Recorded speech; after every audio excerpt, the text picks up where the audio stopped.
There is a dream that haunts the modern soul. In this dream you are standing on a stage. The lights are blinding. You cannot see the audience, but you feel their eyes. Thousands of them, millions perhaps, watching, waiting, judging. You are performing something, though you cannot quite remember what. A dance, a speech, a life. And then you realize you have been on this stage for as long as you can remember. You have never left it. Even when you thought you were alone, the stage was there. Even when you slept, the performance continued.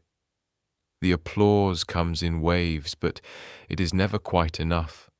The approval arrives, but it dissolves like smoke between your fingers. And beneath the lights, beneath the costume you wear, there is a question that burns in the center of your chest.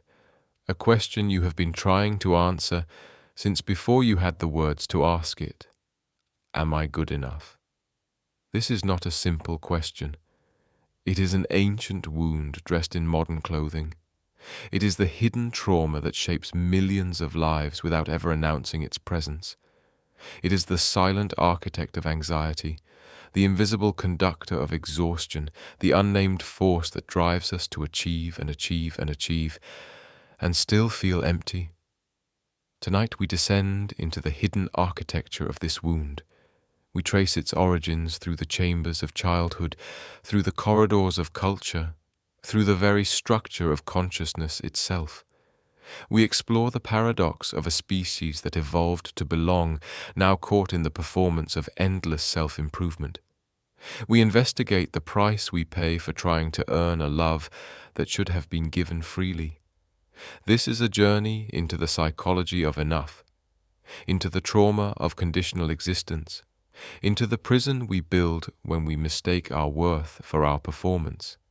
And perhaps, if we have the courage to look deeply, we may discover something remarkable, that the wound itself contains the map to our liberation.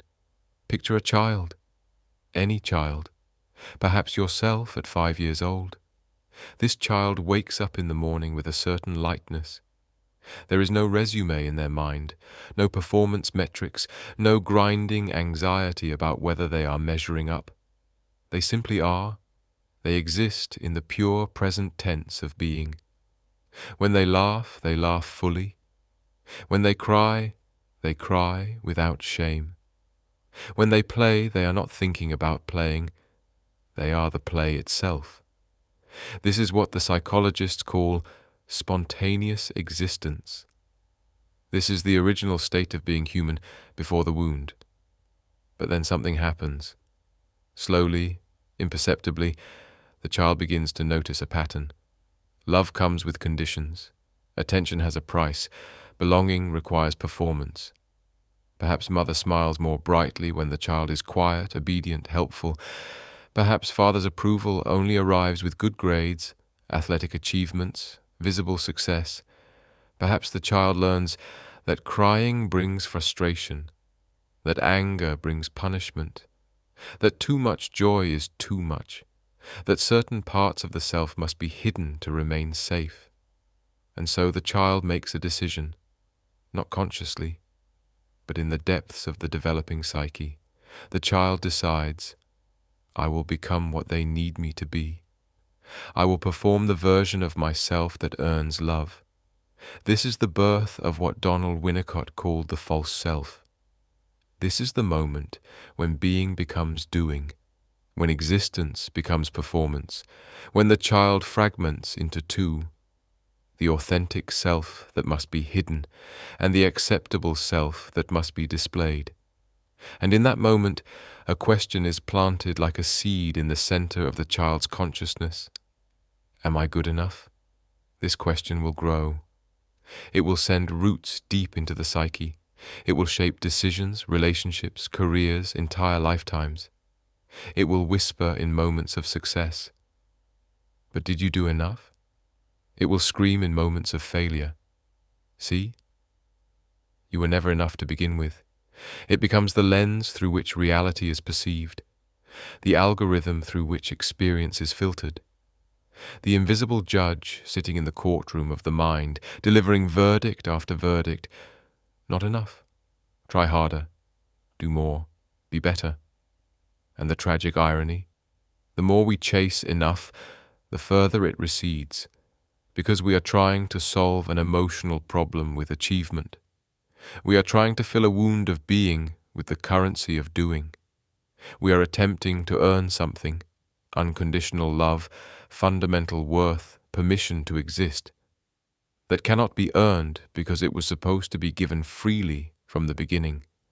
This is the hidden trauma, not a single catastrophic event, but 1,000 small moments that taught us we must perform to be loved, that we must be good enough to deserve existence, that our inherent worth is not a given, but something we must constantly prove. And the most insidious part, we do not even recognize it as trauma. We call it ambition. We call it perfectionism. We call it having high standards. We mistake our wound for our identity. We confuse our prison for our purpose. But what if this entire structure, this entire architecture of good enough, is built on a fundamental misunderstanding about the nature of worth, the meaning of love, and the purpose of human existence? Tonight, we will explore that misunderstanding. We will trace the origins of the good enough wound through evolutionary biology, attachment theory, cultural conditioning, and the very structure of consciousness itself. We will descend into the psychological mechanisms that keep the performance going. We will examine the cost of living in the constant state of evaluation. But we will not stop at analysis. We will move beyond understanding into transformation, because to truly heal this wound is not to improve the performance, not to become better at being good enough, but to recognize that the entire framework is an illusion, that worth is not earned, that love is not transactional, that existence itself is the only credential we need. This is a journey from the false self to the authentic self, from conditional existence to unconditional being, from the exhausting performance of good enough to the radical rest of I am. Are you ready? Then let us begin where all journeys into consciousness must begin, with the question of how we became who we are, with the ancient story of how human beings learn to be human, with the origins of love, belonging, and the terrible price we sometimes pay for them. Let us enter the first act of our exploration, the archaeology of enough. Act 1. The archaeology of enough. In the beginning, there was no such thing as good enough. Not in the early days of human evolution, not in the first 1,000,000 years of human experience. Our ancestors did not wake up wondering if they were adequate. They woke up to survive, to find food, to avoid predators, to belong to the tribe. Their worth was not in question because worth as a concept had not yet been invented. But belonging? Belonging was everything. And here is where our story truly begins, in the evolutionary imperative of attachment. Imagine yourself born into a world without hospitals, without grocery stores, without the safety nets of modern civilization. You are born utterly helpless, more dependent than almost any other mammalian infant. You cannot feed yourself. You cannot move yourself to safety. You cannot regulate your own temperature. You are, in the most literal sense, incomplete without another. Your survival depends entirely on whether the adults around you choose to keep you alive.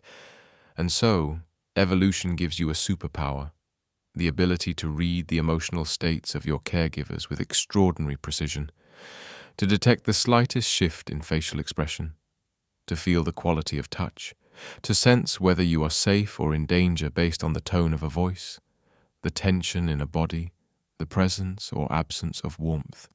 You become, in effect, an emotional radar system, because reading your caregiver correctly means survival. Misreading them could mean death. This is not metaphor. This is neuroscience. This is the attachment system that John Bowlby and Mary Ainsworth mapped in the middle of the 20th century. the biological imperative that shapes not just infant behavior, but the entire structure of human consciousness. We are attachment-seeking creatures. We are designed at the most fundamental level to connect. And in those early years, connection equals survival. But here's where the story becomes complicated. Here's where good enough begins to enter the picture. Because not all caregivers are the same. Not all parents are capable of providing what the psychologists call secure attachment, that consistent, attuned, emotionally available presence that tells the child, you are safe, you are loved, you are enough simply because you exist. Some parents are anxious, preoccupied, unavailable. Some are demanding, critical, conditional in their love. Some are present physically but absent emotionally. Some mean well but are overwhelmed, traumatized, replaying their own unhealed wounds. And the child, that brilliant, adaptive, survival-oriented child, learns to adjust. If love comes when I'm quiet, I will be quiet. If attention arrives when I achieve, I will achieve. If approval depends on being helpful, I will help until I collapse. If I'm only noticed when I'm in crisis, I will find ways to be in crisis. This is what attachment theory reveals. Children do not just need love. They need to know how to get love in the particular environment they are born into, and they will adapt their entire personality, their sense of self, their way of being in the world to fit the attachment system they discover. If that system says, you are loved for who you are, the child develops what we call secure attachment. They internalize the message, I am enough. But if that system says, explicitly or implicitly, you are loved for what you do, for how you perform, for meeting my needs, the child internalizes a very different message. I am conditionally accepted. My worth depends on my performance. I must be good enough to deserve love. And this internalized message becomes the operating system of the psyche. Now let us be clear. Most parents do not intend this. Most mothers and fathers love their children deeply. But love is not always the same as emotional attunement. Good intentions are not the same as secure attachment. And many parents, carrying their own unhealed wounds, their own not enough stories, unconsciously pass the trauma forward like an heirloom they never asked for. The psychologist Alice Miller wrote brilliantly about this in her work on the drama of the gifted child. She observed that many high-achieving, outwardly successful people were actually living from a deep childhood wound, the wound of having to be attuned to the parent's needs rather than having the parent attuned to theirs. These children became experts at reading emotional cues, at managing other people's feelings, at performing the version of themselves that would keep the parent happy, stable, present. They became what Miller called as-if personalities, living as if they were okay, as if they were confident, as if they had it all together, while internally feeling empty, exhausted, and never quite enough. Does this sound familiar? But the wound of good enough does not only come from family. It comes from culture itself. We are born into civilizations that have built entire economic and social systems on the premise of conditional worth. In the market economy, your value is literally measured by what you produce. In the attention economy, your worth is quantified by likes, followers, engagement metrics. In the education system, your intelligence is reduced to grades, test scores, rankings. From the earliest age, we are taught that life is a competition, that there are winners and losers, that worth is scarce and must be earned through performance. We absorb these messages like water. We marinate in them. They become the invisible air we breathe, so pervasive that we do not even recognize them as ideology. We simply accept them as reality. Of course I need to prove myself. Of course I need to achieve. Of course I'm only as good as my last performance. And so the wound that begins in attachment, in those early relational patterns, is amplified and reinforced by culture. The message becomes louder, more insistent, more inescapable. You are not enough. But if you try hard enough, achieve enough, improve enough, become enough. Maybe one day you will be. This is the origin story of the modern good enough wound. This is how we arrive at a civilization of exhausted high achievers, anxious perfectionists, people who have accomplished extraordinary things and still feel fundamentally inadequate. This is how we create a world where success does not lead to satisfaction, where achievement does not bring peace, where reaching the goal only reveals another goal beyond it, and another beyond that, in an infinite regression of not enough. But let us go deeper still, because there is another layer to this archaeology, another dimension to the wound. Carl Jung spoke of the persona, the mask we wear to meet the world, the socially acceptable face we present to navigate society. The persona is not inherently problematic. We all need some degree of social adaptation, some ability to function in different contexts. But when the persona becomes the entire identity, when we forget there is a difference between the mask and the face beneath it, we enter dangerous territory. We begin to believe we are the performance. We identify completely with the good enough self, the achiever, the responsible one, the successful one, and the authentic self, with its messiness, its needs, its vulnerabilities, its rage and grief and wild joy, gets locked in the basement of consciousness. Jung called this the shadow, the disowned parts of the self that we have deemed unacceptable, not good enough, too much, or not enough in some fundamental way. And here is the terrible irony. The more we try to be good enough, the more we create shadow. The more we perform perfection, the more we exile everything that does not fit the performance. We become divided against ourselves, fragmented, split between the self we show and the self we hide, and in that division, we lose something essential. We lose wholeness. We lose authenticity. We lose the very thing we were trying to protect by being good enough in the first place, the possibility of being truly seen and truly loved for who we actually are. Listen to how Friedrich Nietzsche described this in his work on master and slave morality, on the will to power distorted into the will to please. How much truth can a spirit bear? How much truth can a spirit dare? The person trapped in good enough cannot bear much truth, cannot dare to be authentic. Because authenticity threatens the performance, the real self might not be acceptable. The genuine feelings might not be appropriate, the actual needs might be too much, and so we learn to lie, not with our words necessarily, but with our entire existence. We learn to perform a more acceptable version of reality. We edit ourselves in real time, filtering out anything that might threaten approval, belonging, love. We become strangers to ourselves, exiles from our own experience, living second-hand lives. This is what the existentialists called bad faith, living inauthentically in accordance with external expectations rather than internal truth. This is what Martin Heidegger meant by the they self, the self that exists only in relation to what they think, what they expect, what they approve. And the cost? The cost is aliveness itself. The cost is presence. The cost is the raw, immediate, unrepeatable experience of being. But perhaps the deepest layer of this archaeology is this: the good enough wound is not just psychological or cultural, it is existential.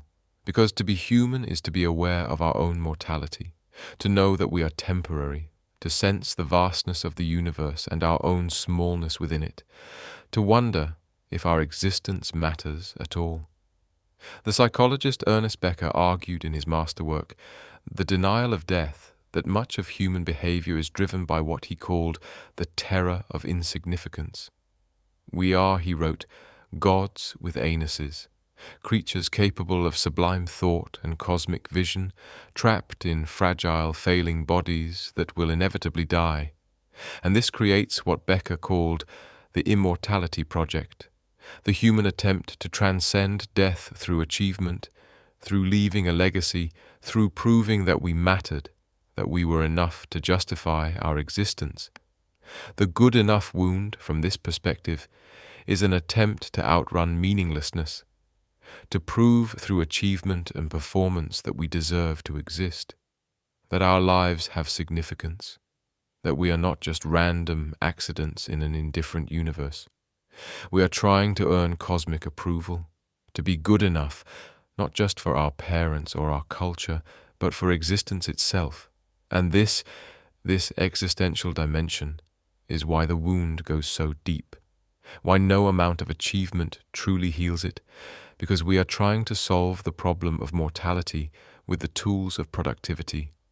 We are trying to fill an infinite void with finite accomplishments. It cannot be done. So here we are, at the end of Act 1, standing in the ruins of our archaeology.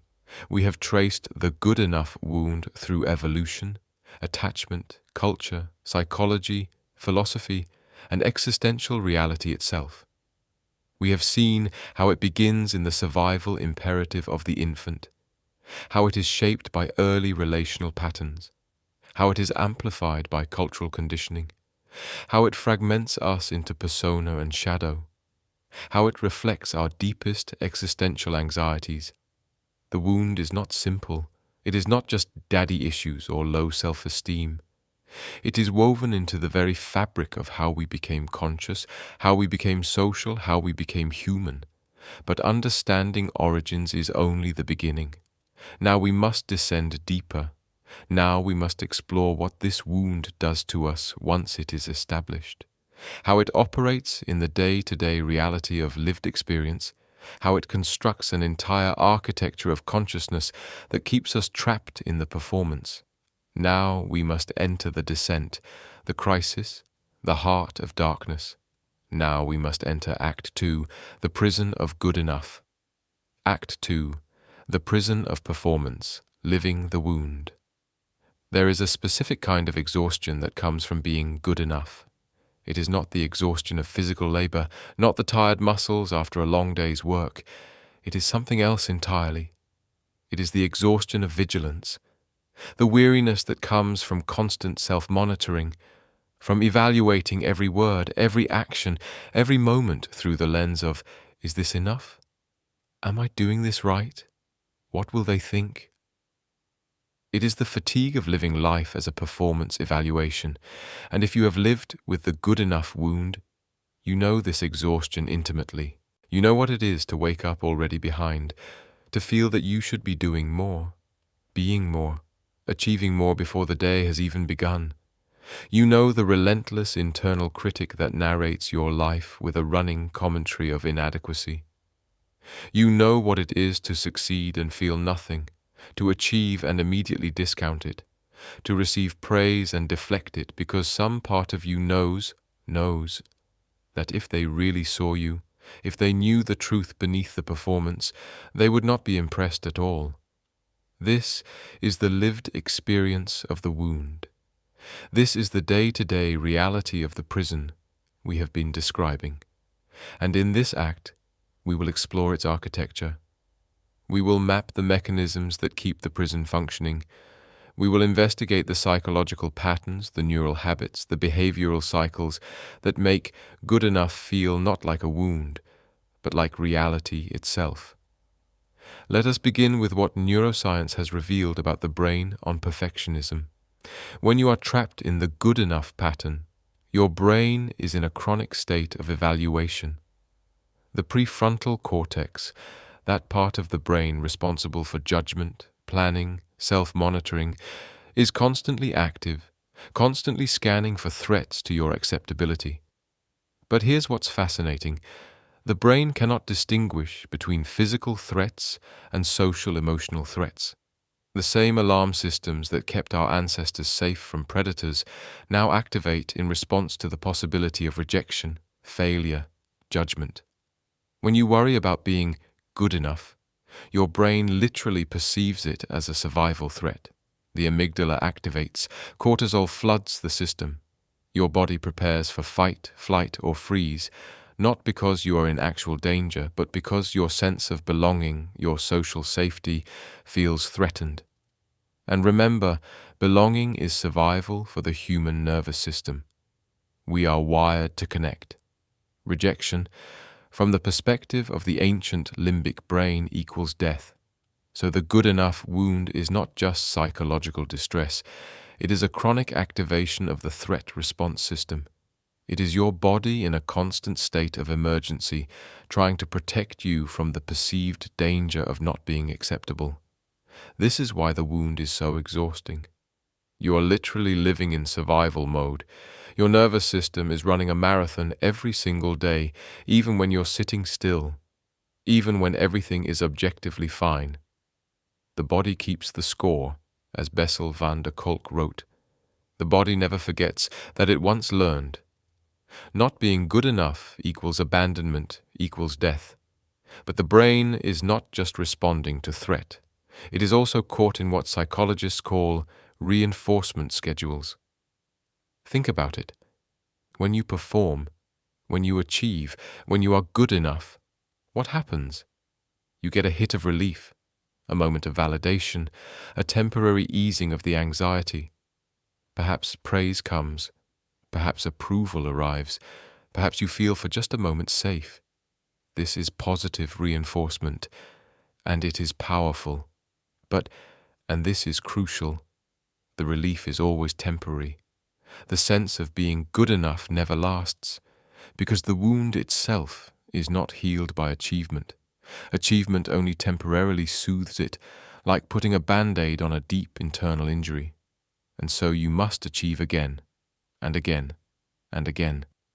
This is what behaviorists call a variable ratio reinforcement schedule, the same mechanism that makes gambling addictive. Sometimes the performance leads to approval, sometimes it doesn't. You never quite know which time will pay off, so you keep pulling the lever. Keep performing, keep trying to be good enough. And the cruel irony? This is actually the most addictive reinforcement schedule there is. It creates compulsive behavior that is incredibly resistant to extinction.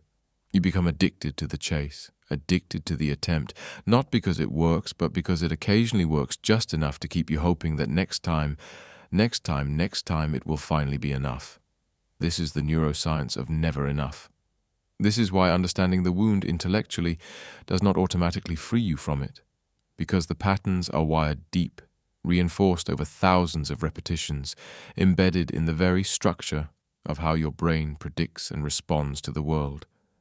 Now let us explore the psychological mechanisms, the specific patterns of thought and behavior that maintain the prison. First, there is what cognitive psychologists call conditional self-worth.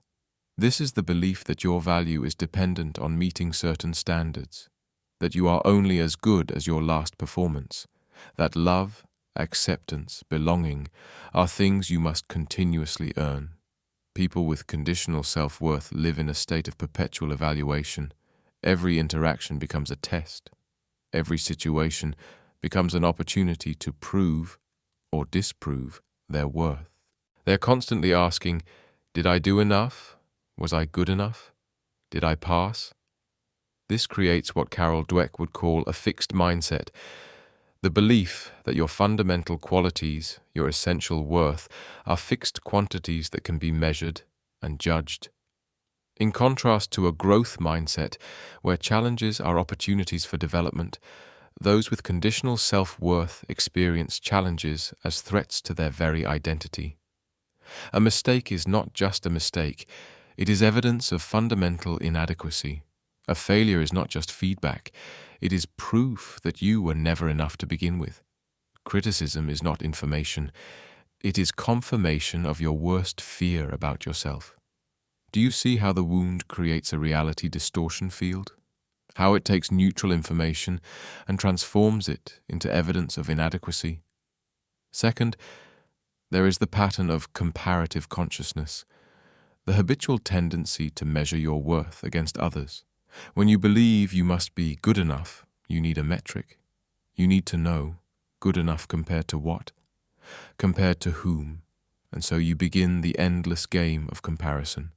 You scroll through social media and measure your life against the carefully curated highlight reels of others. You look at colleagues and wonder why they seem so confident, so capable, so together. You hear about someone's success and immediately feel your own inadequacy. This is not natural human behavior. It is learned. It is the wound seeking evidence, seeking data points, seeking to answer the unanswerable question, am I enough? But comparison is a rigged game, because you are comparing your internal experience with all its mess, doubt, and fear to other people's external presentations. You are comparing your behind-the-scenes footage to everyone else's final edited film. Theodore Roosevelt said, "Comparison is the thief of joy." But it is more than that. Comparison is the maintenance mechanism of the good enough wound. It keeps the performance going. It ensures you never arrive, never rest, never feel satisfied, because there is always someone doing it better, achieving more, being more impressive. Third, there is the mechanism of preventive perfectionism. The belief that if you are perfect enough, you can avoid pain, criticism, rejection, failure. This is magical thinking, but it is incredibly common among those with the good enough wound. The unconscious logic goes something like this: if I can just do this perfectly, no one can criticize me. If I can just be flawless, I will be safe. But perfection is not protection. It is prison. Brené Brown has written extensively about this in her research on vulnerability and shame. She found that perfectionism is not actually about high standards or self-improvement. It is about trying to earn approval and avoid judgment. It is a shield we hold up, desperately hoping it will keep us safe from the pain of not being accepted. But the shield becomes too heavy. The armor becomes a cage. We spend so much energy trying to be perfect that we have no energy left for actually living, for risk, for creativity, for authentic connection, because here's what perfectionism really does. It prevents vulnerability, and vulnerability is the gateway to connection. If you cannot be seen in your imperfection, you cannot be truly loved. You can only be admired for your performance, and admiration, while pleasant, is not the same as love. So perfectionism actually creates the very thing it is trying to prevent: disconnection, loneliness, the feeling of being unseen. You succeed at being good enough, but you fail at being real. Fourth, there is the pattern of achievement substitution, using external success to fill internal emptiness. This is perhaps the most seductive trap of the good enough wound, because achievement is real. Success is tangible. When you accomplish something, when you reach a goal, when you receive recognition, that is genuine positive feedback. But here's the problem. You are using achievement to solve an attachment wound. You are using success to fill a void that can only be filled by unconditional acceptance. You are trying to get from accomplishment what you needed from relationship. It doesn't work. This is why so many successful people feel empty. Why so many high achievers are depressed. Why reaching the goal often brings not satisfaction but a strange sense of, is that all there is? The Buddhist teachers call this hungry ghost consciousness, perpetually consuming but never satiated. The more you achieve, the more you need to achieve. Because the wound is not in your resume. It is in your sense of self. It is in the early relational template that taught you worth must be earned. And no amount of earning will ever heal the wound of not receiving it freely in the first place. Now let us explore what this does to relationships. Because the good enough wound does not just affect your relationship with yourself. It affects your relationship with everyone. When you are performing, you cannot be intimate.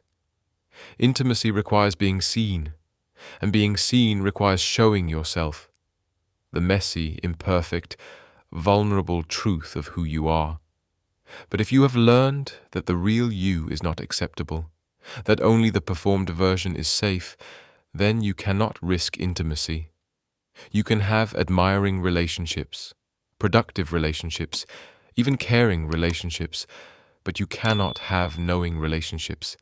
And so, you remain fundamentally alone, even in connection. You're surrounded by people who love the version of you that you present, while the real you starves for recognition.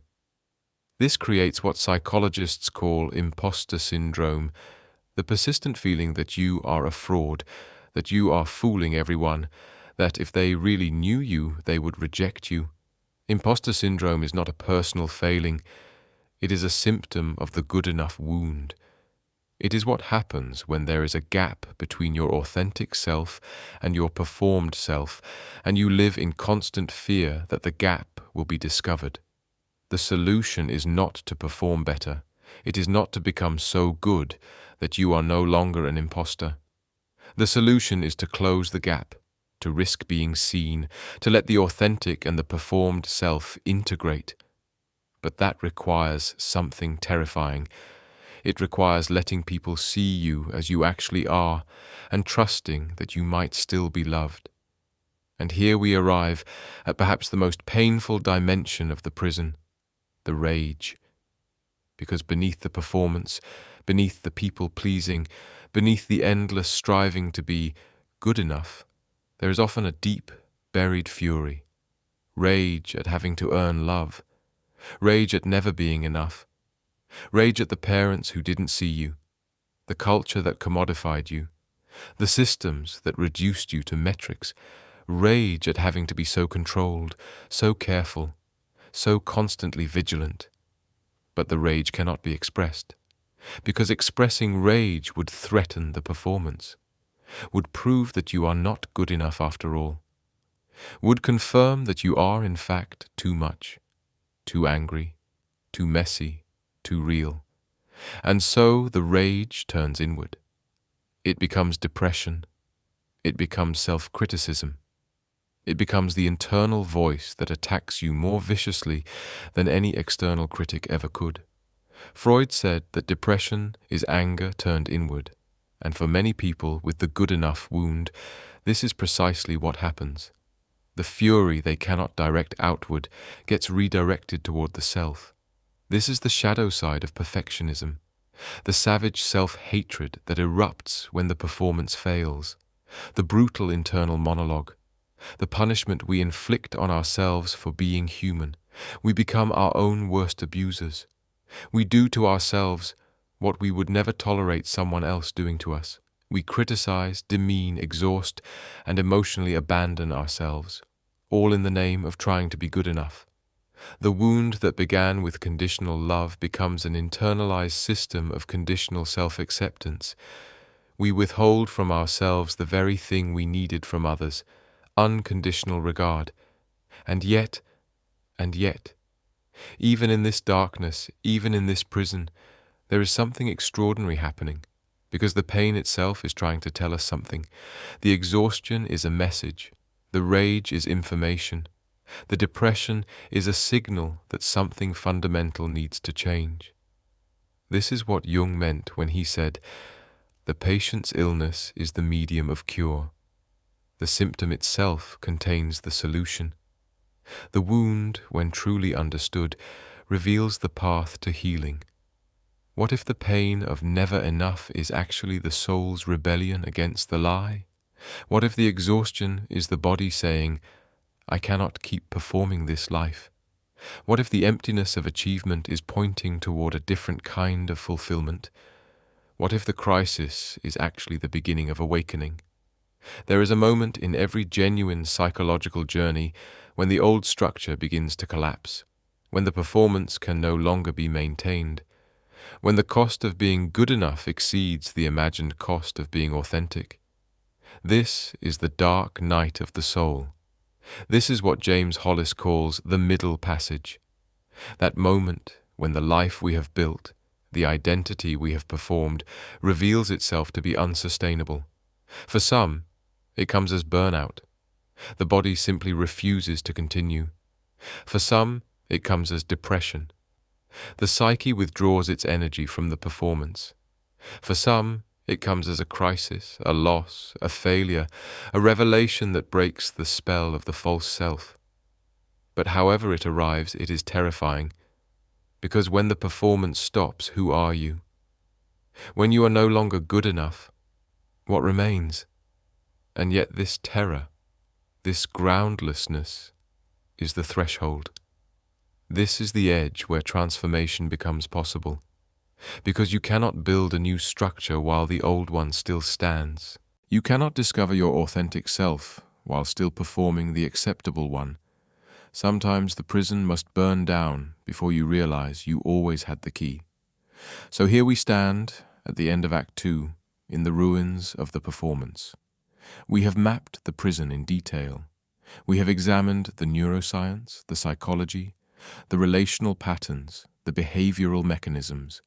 We have traced how the wound becomes a way of life, how good enough becomes the air we breathe, the lens through which we see everything. We have descended into the darkness. We have felt the exhaustion, the rage, the emptiness. We have stood in the truth of how much it costs to live conditionally. And now we are ready for the most important question. What lies beyond good enough? What happens when the performance ends? Who are you when you stop trying to be acceptable and simply allow yourself to be? This is the terrain of Act 3. This is where the journey turns from understanding to transformation, from knowledge to awakening. This is where we discover that the wound we have been examining is also the doorway. Let us enter. Act 3. The Awakening. Beyond good enough. There is a moment in the process of awakening that cannot be described, only experienced. It is the moment when you realize that you have been living someone else's life.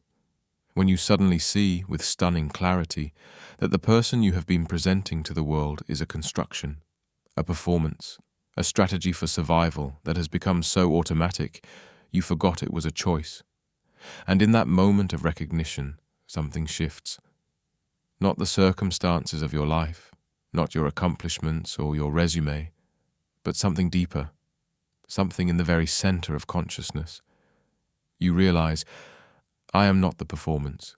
This is the beginning of what Jung called individuation, the process of becoming who you actually are rather than who you think you should be. This is the journey from the false self to the authentic self, from persona to soul, from performance to presence, and it begins with a simple but revolutionary recognition that worth is not earned, that it cannot be earned, that your fundamental value as a human being is not dependent on what you do, what you achieve, or how well you perform.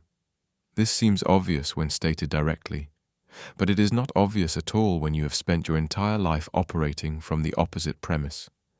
When your nervous system is wired to believe that love is conditional, when your internal experience is shaped by the constant evaluation of, am I enough? To truly understand that worth is inherent, not earned, is to undergo a transformation of consciousness. It is to rewire the very foundation of how you relate to yourself and the world. And this transformation does not happen through affirmations or positive thinking. It happens through something much more profound, through meeting the parts of yourself you have been exiling in order to be good enough. Let us return to Jung's concept of the shadow, those aspects of yourself that you deemed unacceptable and split off from consciousness. In the good enough wound, the shadow often contains the angry child who resents having to perform for love, the needy self that wants to be cared for without having to earn it, the lazy, messy, imperfect human who doesn't want to be productive all the time, the parts that are too much, too emotional, too intense, too real, the parts that are not enough, too weak, too scared, too broken. These split-off parts do not disappear. They continue to exist in the unconscious, influencing behavior in ways we don't understand. They leak out in symptoms, in depression, in rage, in self-sabotage, in the mysterious ways we undermine our own success. And here is the paradox. The more we try to be perfect, the more shadow we create, The more we perform good enough, the more we exile. The tighter we hold the mask, the more the face beneath it yearns to be seen. Integration, true healing, begins when we turn toward the shadow with curiosity instead of judgment. When we ask, what part of me have I been rejecting? What am I trying so hard not to be? What am I afraid will be discovered? This is not comfortable work. It is the opposite of performing.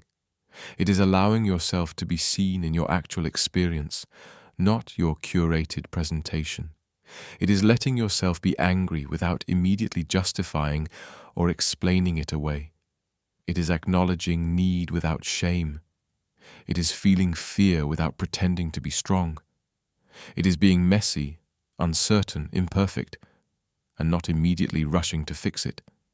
Tara Brach, in her work on radical acceptance, speaks about the practice of unconditional friendliness toward your own experience. This is revolutionary for someone with the good enough wound, because the wound operates through constant evaluation, constant judgment, constant self-monitoring. You are perpetually standing outside yourself, watching yourself, grading your performance. Radical acceptance is the practice of dropping the evaluation, of meeting your experience, wow, whatever it is, with the same unconditional positive regard that you needed as a child but didn't receive. It is saying to yourself, I see you. I see that you're struggling. I see that you're tired. I see that you're afraid. And you don't have to be any different than you are right now. You don't have to be good enough. You can just be. This is not self-indulgence. It is not giving up on growth or development. It is recognizing that transformation happens not through harsh self-judgment, but through compassionate presence. That you cannot heal by attacking yourself. That the critic who drives you to be good enough is actually the voice of the original wound, internalized.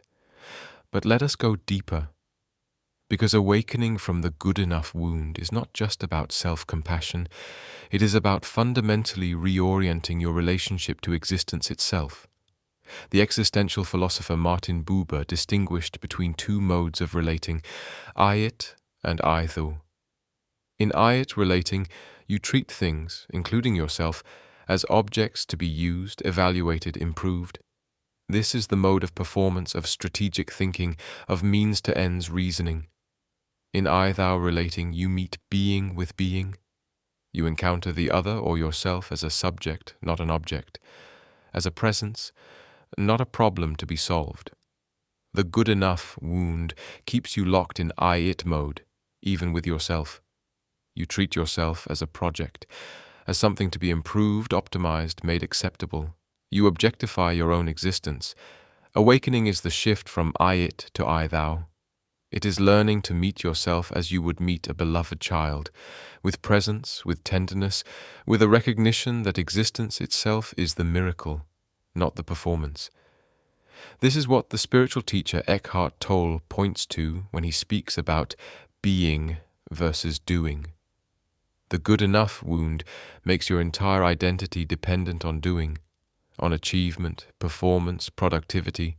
You are only as real as your last accomplishment. But being is not earned. Being simply is. The trees do not try to be good enough trees. The river does not evaluate its flow. The stars do not worry about their performance. They simply are, and in their being, they are complete. This is not to say we should not do anything, not grow, not create, but it is to recognize that the doing emerges from the being, not the other way around. That you are not real because of what you accomplish. You accomplish things because you are real, you exist, you are here. Now let us speak about something that often gets overlooked in discussions of healing, the role of grief. Because to awaken from the good enough wound is to grieve the childhood you didn't have, to grieve the unconditional love that was missing, to grieve all the years spent performing instead of living, to grieve the authentic life that was put on hold while you tried to be acceptable. This grief is not optional. It is not something to get over quickly so you can move on to healing. The grief itself is the healing. When you allow yourself to feel the pain of the wound, not analyze it, not fix it, not make it into another project, something releases. The energy that was bound up in keeping the pain buried becomes available. The defenses that were necessary for survival become unnecessary. You realize, I survived the wound. I can survive feeling it, and in feeling it fully, I begin to move through it. This is what Peter Levine calls completing the stress cycle in trauma work. The body has been holding the survival response, the constant vigilance, the chronic performance, for years, decades. To heal is to allow the body to finally discharge that energy, to feel what it never had permission to feel, to express what could not be expressed. And often, beneath the grief, there is rage, the anger we spoke of earlier, the fury at having to earn love, at never being enough, at the injustice of conditional existence. This anger is not something to be ashamed of. It is energy. It is life force. It is the part of you that has been saying no to the false life, even if you couldn't hear it consciously. To heal is to give that anger permission to be felt, to be honored, to inform you about your boundaries, your needs, your non-negotiables, not to be acted out destructively, but to be metabolized, integrated, allowed to serve its protective function. And then, after the grief, after the rage, after the falling apart, something new begins to emerge. You begin to notice moments of genuine presence, times when you are not monitoring yourself, not evaluating, not performing, times when you are simply here in direct contact with experience. Perhaps it happens in nature. Walking in the woods and suddenly realizing you have not thought about productivity or performance for an hour. You have just been walking, breathing, noticing the light through the trees. Perhaps it happens in creativity, lost in making something, not to be good enough, not to impress anyone, but simply because the making itself is satisfying. Perhaps it happens in relationship, a conversation where you forget to manage how you're coming across and you just speak from the heart. And the other person meets you there, and you realize this is what connection actually feels like. Not admiration, not approval, but being seen and received as you actually are. These moments are glimpses of what lies beyond the prison. They are previews of authentic existence. And gradually, if you pay attention, if you cultivate them, they begin to expand. You start to make different choices, not because you should, not to be good enough, but because you want to. Because something inside you is waking up and saying, I want my life back. I want to live from the inside out, not the outside in. This is what the Buddhist traditions call original mind or beginner's mind, the quality of consciousness before it became conditioned by should and must and good enough, the fresh, direct, immediate quality of experience. It is what the Taoist sages referred to as wu wei, effortless action, action that flows from being rather than striving, the doing that happens naturally when you are aligned with your authentic self, rather than the doing that comes from trying to prove something. It is what the Christian mystics called grace, the recognition that you are already loved, already accepted, already enough, not because of what you do, but because you exist. Different traditions, same truth. There is a way of being that does not require performance, a life that does not need to be earned, an existence that is inherently valuable simply because it is. But let us be realistic, because awakening is not a one-time event. It is not a switch that flips from wounded to healed. It is a gradual process, often 2 steps forward and 1 step back, of rewiring deeply ingrained patterns. There will be moments when you fall back into the performance, when the old evaluation kicks in, when you catch yourself trying to be good enough again. This is not failure. This is the nature of transformation. The neural pathways of the wound are well worn. They have been practiced for years. They will not disappear overnight simply because you have had an insight. What changes is your relationship to the pattern. You begin to notice it happening in real time. You catch yourself mid-performance and think, oh, there it is again, the old habit, the attempt to earn love. And in that noticing, there is choice. You don't have to continue the pattern. You can pause, you can breathe, you can remind yourself, I don't need to do this anymore. I am enough as I am.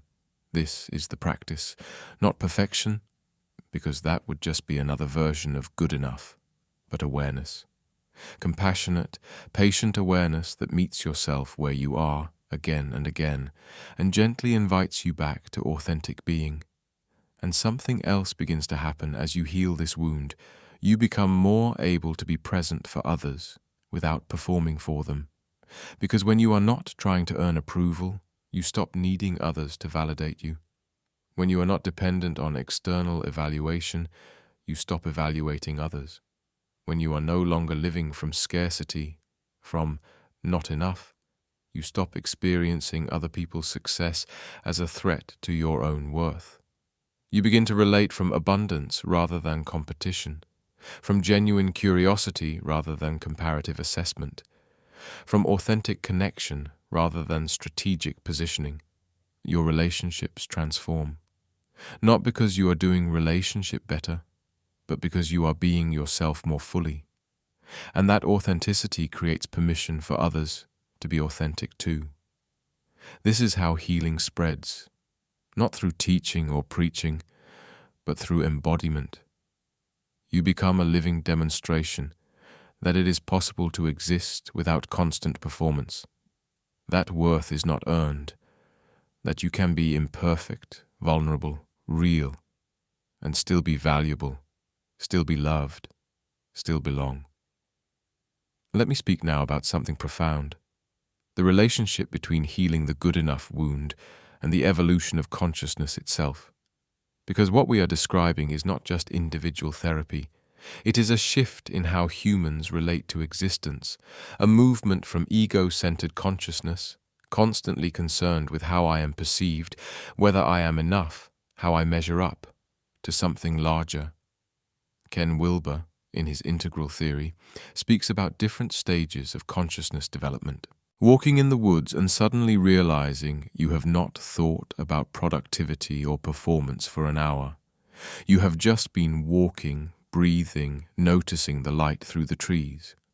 Perhaps it happens in creativity, lost in making something, not to be good enough, not to impress anyone, but simply because the making itself is satisfying. Perhaps it happens in relationship, a conversation where you forget to manage how you're coming across and you just speak from the heart, and the other person meets you there, and you realize this is what connection actually feels like. Not admiration, not approval, but being seen and received as you actually are. These moments are glimpses of what lies beyond the prison. They are previews of authentic existence. And gradually, if you pay attention, if you cultivate them, they begin to expand. You start to make different choices, not because you should, not to be good enough, but because you want to. Because something inside you is waking up and saying, I want my life back. I want to live from the inside out, not the outside in.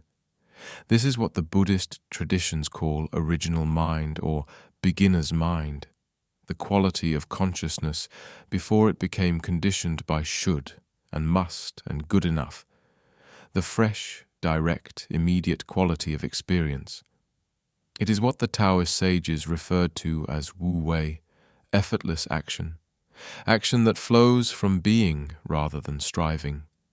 The doing that happens naturally when you are aligned with your authentic self, rather than the doing that comes from trying to prove something. It is what the Christian mystics called grace, the recognition that you are already loved, already accepted, already enough, not because of what you do, but because you exist. Different traditions, same truth, There is a way of being that does not require performance, a life that does not need to be earned, an existence that is inherently valuable simply because it is. But let us be realistic, because awakening is not a one-time event. It is not a switch that flips from wounded to healed. It is a gradual process, often 2 steps forward and 1 step back, of rewiring deeply ingrained patterns.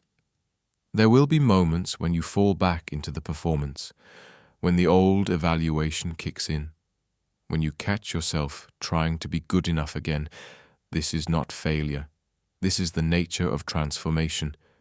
The neural pathways of the wound are well worn. They have been practiced for years. They will not disappear overnight simply because you have had an insight. What changes is your relationship to the pattern. You begin to notice it happening in real time. You catch yourself mid-performance and think, oh, there it is again, the old habit, the attempt to earn love. And in that noticing, there is choice. You don't have to continue the pattern. You can pause, you can breathe, you can remind yourself, I don't need to do this anymore. I am enough as I am. This is the practice, not perfection, because that would just be another version of good enough, but awareness. Compassionate, patient awareness that meets yourself where you are again and again, and gently invites you back to authentic being. And something else begins to happen as you heal this wound. You become more able to be present for others without performing for them. Because when you are not trying to earn approval, you stop needing others to validate you. When you are not dependent on external evaluation, you stop evaluating others. When you are no longer living from scarcity, from not enough, you stop experiencing other people's success as a threat to your own worth. You begin to relate from abundance rather than competition, from genuine curiosity rather than comparative assessment, from authentic connection rather than strategic positioning. Your relationships transform. Not because you are doing relationship better, but because you are being yourself more fully. And that authenticity creates permission for others to be authentic too. This is how healing spreads, not through teaching or preaching, but through embodiment. You become a living demonstration that it is possible to exist without constant performance, that worth is not earned, that you can be imperfect, vulnerable, real, and still be valuable, still be loved, still belong. Let me speak now about something profound, the relationship between healing the good enough wound and the evolution of consciousness itself. Because what we are describing is not just individual therapy, it is a shift in how humans relate to existence, a movement from ego-centered consciousness, constantly concerned with how I am perceived, whether I am enough, how I measure up, to something larger. Ken Wilber, in his integral theory, speaks about different stages of consciousness development. Healing is a practice, a process, a continual returning to presence, to authenticity, to the recognition of inherent worth. There will be days when the old pattern reasserts itself, when you find yourself once again in the grip of not enough, once again performing, evaluating, trying to earn love. This is not failure. This is being human. The difference is that now you have awareness, now you have tools. Now you know that when the pattern arises, it is information, not truth. It is an old survival strategy that was once necessary but is no longer serving you. And you can meet it with compassion.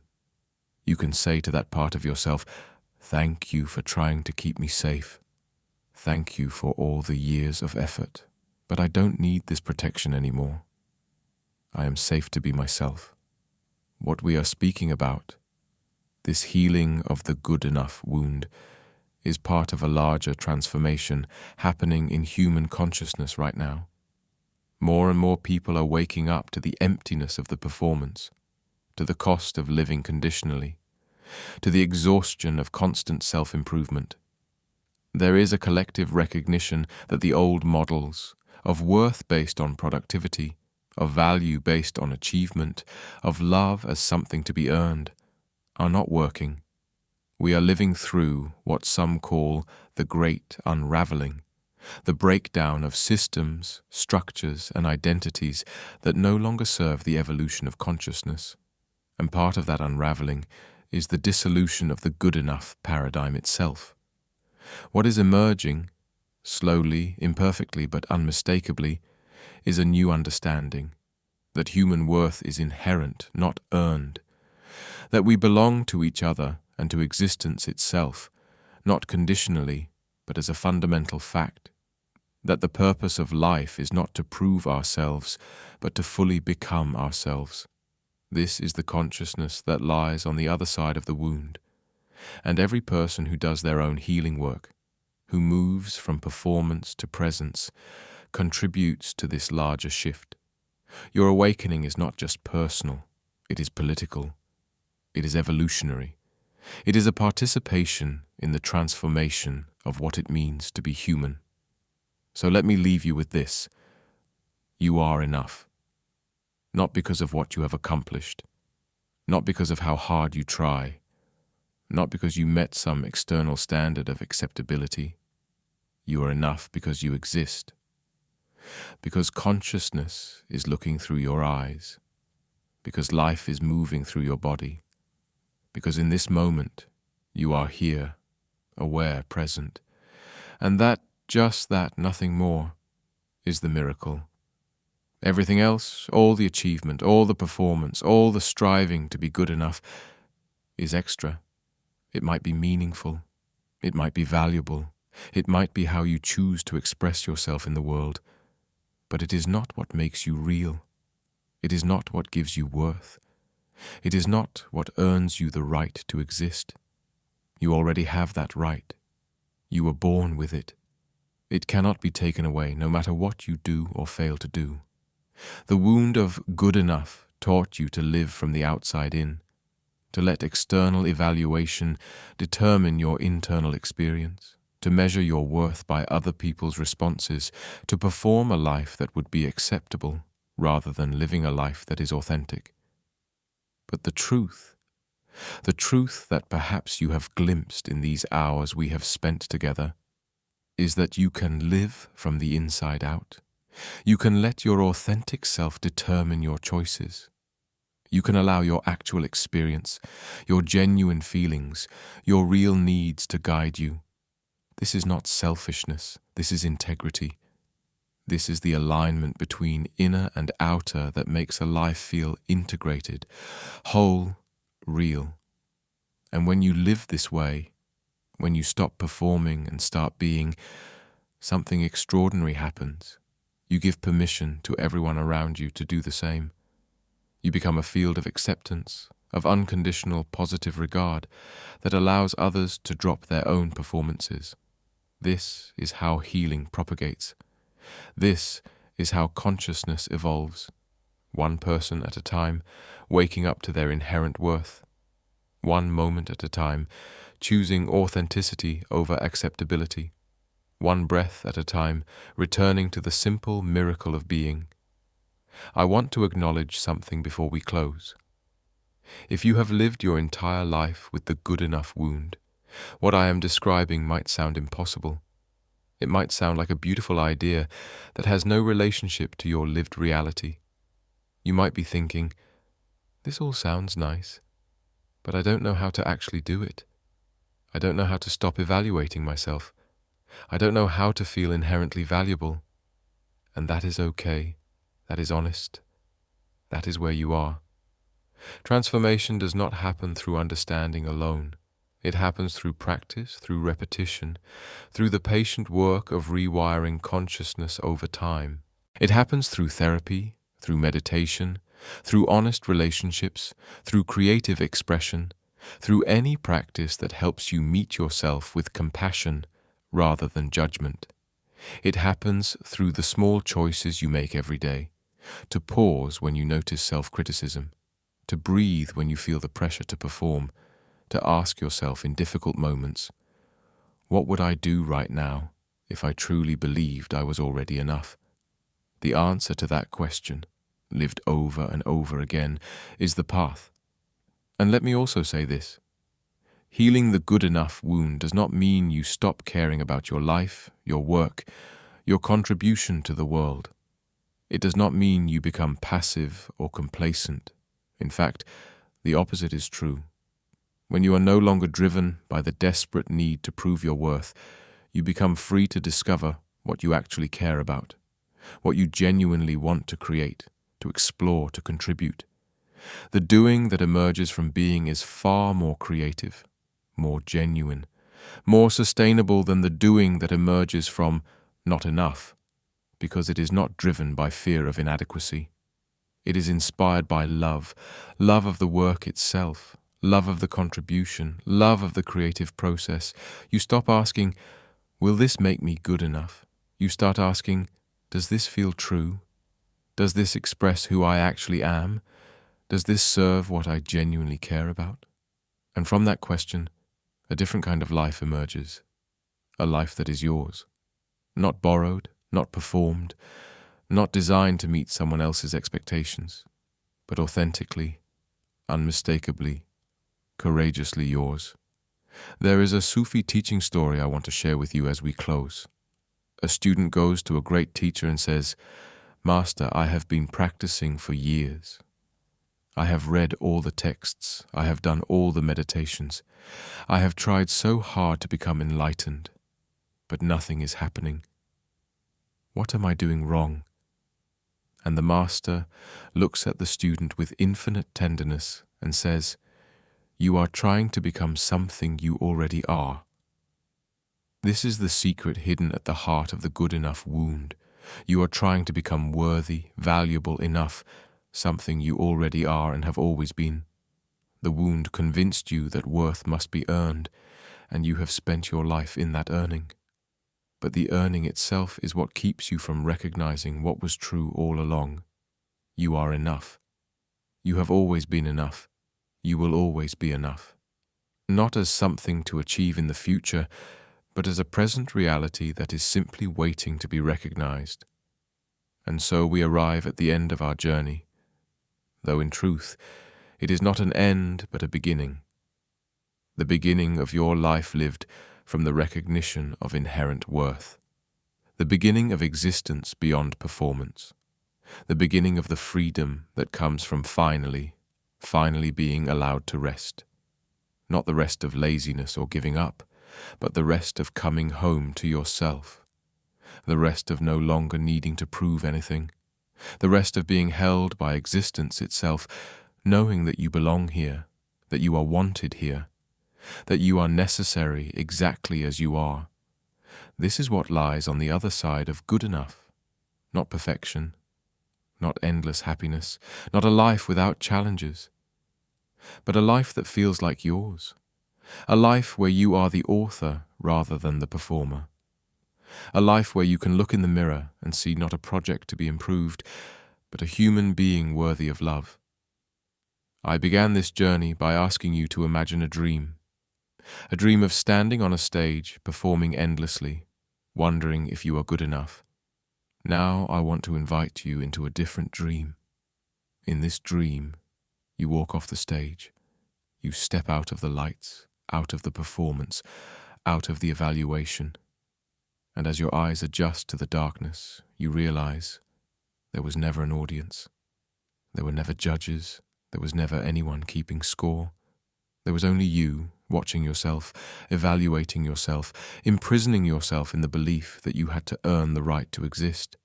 And in that recognition, you feel something release, something that has been clenched tight for as long as you can remember, something that has been holding, striving, performing, trying.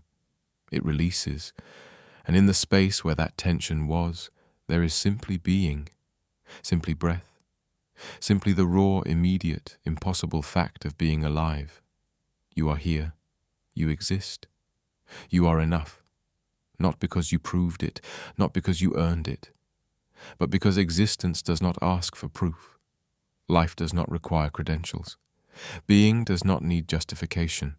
You are the universe becoming conscious of itself in this particular form, in this particular moment. and that is not something that can be more or less good enough. It simply is, and in its isness, it is already complete. So this is my invitation to you. Step off the stage, end the performance, not all at once. That may not be possible or even wise, but moment by moment, breath by breath, choice by choice, begin to live from the truth of your inherent worth, rather than from the wound of conditional acceptance. Notice when the old pattern arises, the evaluation, the comparison, the desperate need to prove yourself, and in that moment, pause, breathe, and ask yourself the revolutionary question: what would I do right now if I truly believed I was already enough? And then, and this is the practice, do that thing.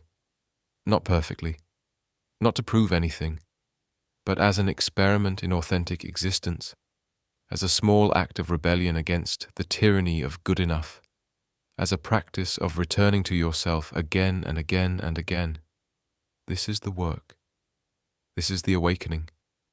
This is the path from the hidden trauma of always trying to be good enough to the freedom of simply, radically, courageously being. You are enough. Say it to yourself right now, even if you don't believe it yet. I am enough. Feel how it lands in your body. Notice the resistance, the skepticism, the voice that immediately says, "But am I really?" That voice is the wound. It has been with you for a long time. It has protected you in the only way it knew how. And it deserves gratitude for that, but it no longer needs to run your life. You can say to that voice, "Thank you.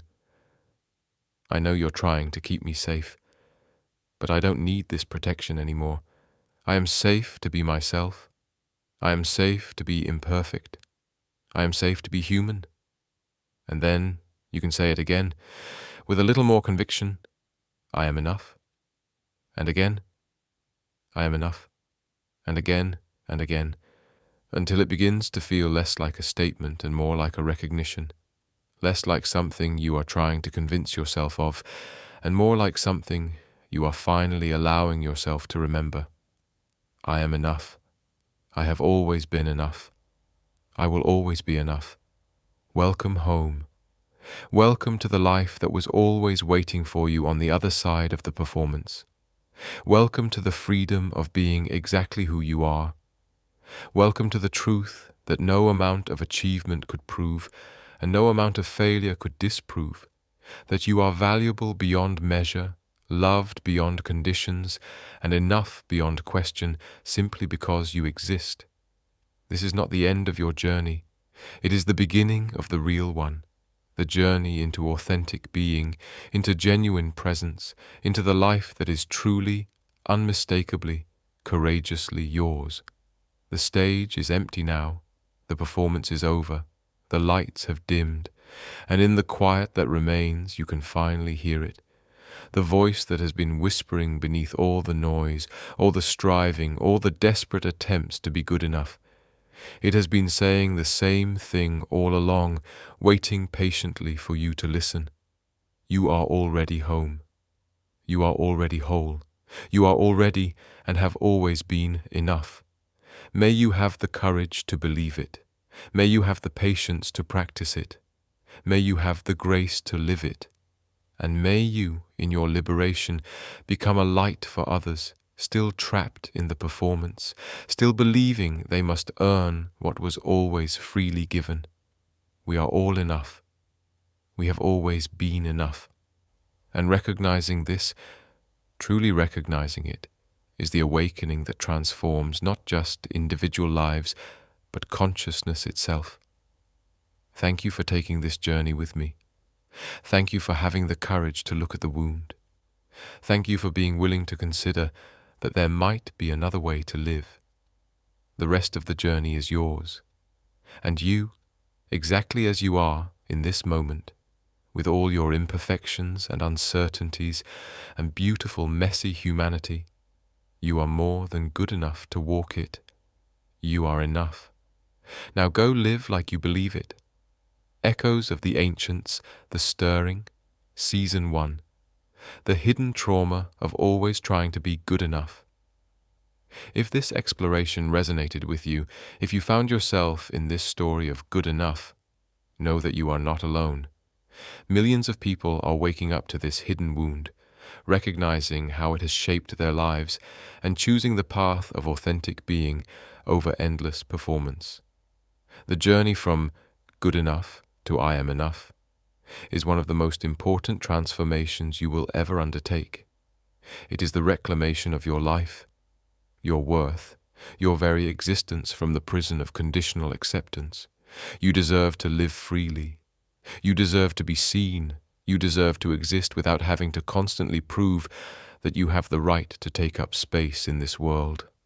And the beautiful truth? That worthiness is not something you need to achieve in the future. It is here, now, waiting to be recognized. May this be the beginning of your awakening. May you find the courage to step off the stage. May you discover the profound peace that comes from finally allowing yourself to be enough. Until we meet again in the next exploration of consciousness, remember, you are not what you do. You are not your achievements.